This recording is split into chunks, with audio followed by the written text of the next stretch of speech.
Diyan mga friends, yan, samahan nyo akong manguha lang tayo ng daon ng saging. Hi! Okay.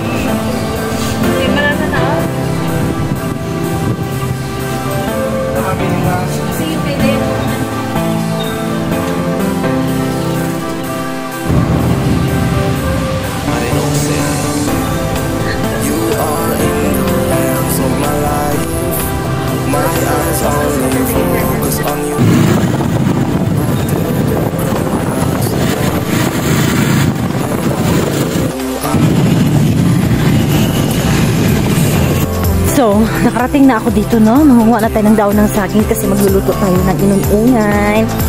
Yan. So, pipiliin po natin ang dahon ng saging na medyo bata pa.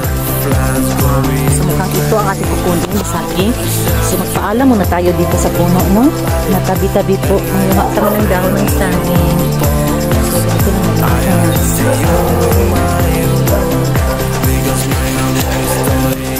Sumakay ng tricycle, malayo kasi talaga muna ng dahon ng saging. Ayan na siya.